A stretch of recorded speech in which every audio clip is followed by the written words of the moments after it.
Despite being the only child in the family, I never felt like I belonged there. Some people grow up with memories of family vacations, birthday parties, and parents cheering them on from the sidelines. My childhood wasn't like that. My earliest memories were filled with shouting matches that seemed to erupt out of nowhere, long stretches of silence that felt somehow worse than the yelling, and the constant feeling that I was an unwanted guest inside my own home. My father was a hard man who believed emotions were weaknesses, and my mother spent most of her life trapped somewhere between fear and exhaustion. By the time I turned 18, I didn't leave home because I wanted adventure. I left because I genuinely believed if I stayed any longer, I would lose whatever was left of myself. The day I drove away from that house, I promised I would never come back. For years I kept that promise. I changed cities, changed jobs, changed friends, and eventually built an entirely different life. The longer I stayed away, the easier it became to pretend my old life had never happened. Then something strange started happening as I got older. The anger faded. The resentment faded. Even the painful memories started losing their sharp edges. In their place came questions. Were my parents still alive? Did they ever think about me? Did they regret anything? Most importantly, if one of them died tomorrow, would I regret never going back? Those questions followed me for months. Every time Father's Day commercials appeared on television, every time I saw someone having dinner with their parents, every time I passed a greeting card display at the grocery store, the questions got louder. Eventually, curiosity became impossible to ignore. One Friday afternoon, I left work early, threw a small overnight bag into my car, and started driving toward the town I hadn't seen in almost 20 years. The entire trip felt surreal. Roads that once seemed enormous now felt tiny.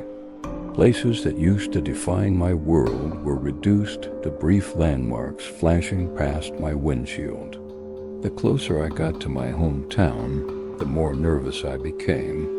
By the time I turned onto the old county road leading toward my childhood house, my hands were shaking so badly I had to tighten my grip on the steering wheel. Part of me desperately hoped the house would be empty. Maybe my parents had moved away.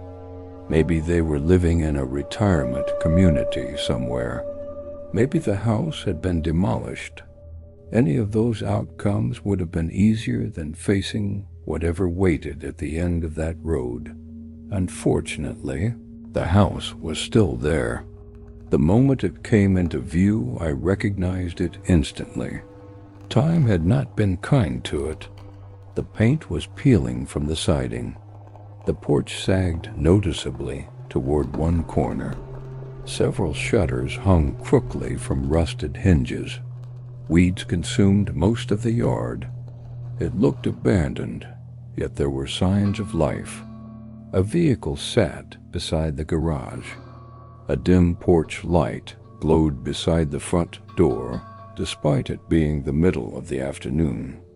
The sight filled me with a strange mixture of relief and dread. They were still here. Somehow, after all these years, they were still here.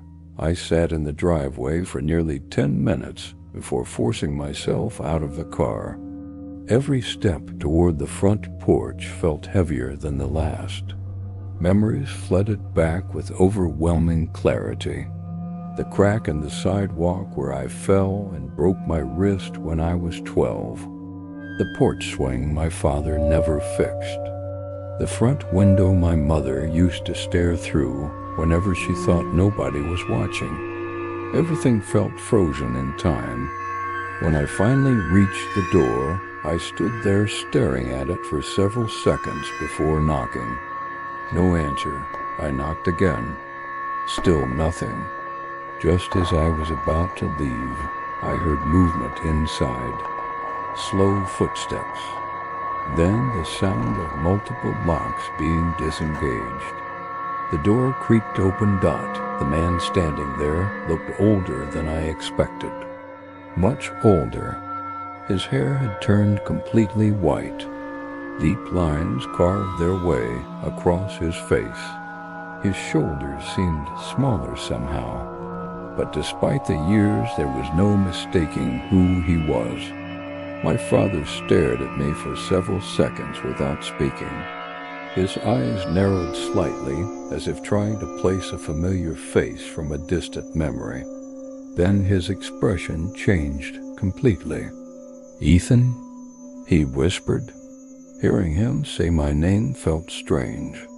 For nearly 20 years I had imagined this moment. I imagined anger. I imagined accusations. I imagined silence. I never imagined confusion. Before I could answer, his eyes filled with tears. "My God," he said, "it really is you." For a moment, neither of us moved. Then he stepped forward and wrapped his arms around me. The hug felt awkward and unfamiliar. I didn't know how to respond. Part of me wanted to pull away. Another part wanted to believe everything had somehow changed. Eventually, he stepped back and invited me inside. The moment I crossed the threshold, something felt wrong. The house smelled strange. Not overwhelmingly bad, just wrong. A stale odor lingered beneath the dust and mildew. It reminded me of something I couldn't quite place. The interior looked exactly as neglected as the exterior. Newspapers covered nearly every surface. Dirty dishes sat piled in the kitchen sink. Dust-coated furniture untouched for years. It looked less like a home and more like a place someone was slowly forgetting how to live. And I asked about my mother. His reaction was immediate. "She's resting." The answer felt rehearsed. I asked if she was. "Sick, just tired." I asked if I could see her. His smile disappeared. "Not right now." The conversation drifted elsewhere, but something inside me refused to let the issue go. Every time I mentioned her, he changed the subject. Every time I looked toward the staircase, he found a reason to redirect my attention. The more he avoided the topic, the more suspicious I became. Meanwhile, the strange smell seemed stronger upstairs. Every time the air conditioning kicked on, I caught another faint trace of it. Hours passed. The sun began setting. My father seemed happier than I had ever seen him, talking endlessly about old memories and pretending 20 years of silence had never happened. Yet beneath the surface, something felt deeply wrong.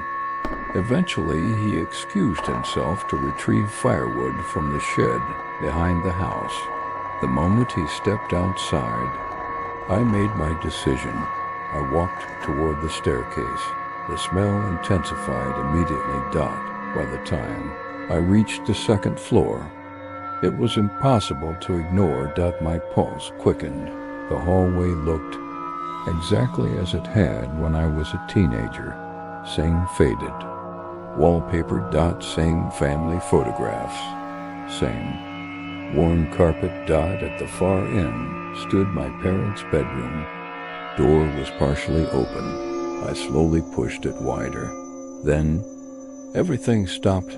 Every thought, every breath, every sound. The room felt frozen. A figure lay motionless beneath a blanket on the bed. For one hopeful second, I convinced myself she was asleep.